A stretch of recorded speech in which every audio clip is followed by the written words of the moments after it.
Hello, today we're gonna make really simple fish in the oven.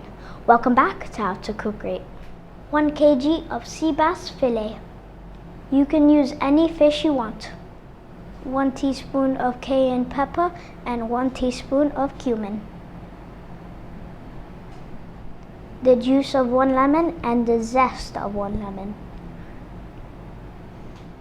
3 tablespoons of olive oil.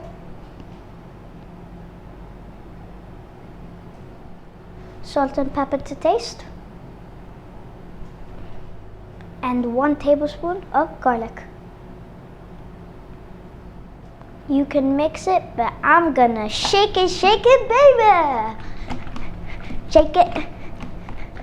You can fry this in a pan, but I'm gonna put it in the oven. The fish is in a roasting tin, maximum heat oven. This will go in for 8 to 10 minutes. Delicious! And there you have it, my beautiful, delicious fish.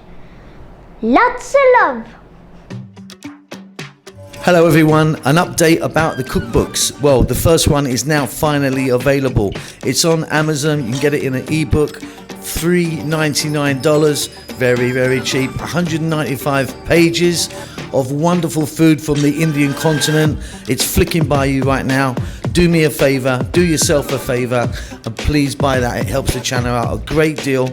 It's also available in paperback if you want that. Check the link below this video. You can just click that, buy it. Thanks a lot, lots of love.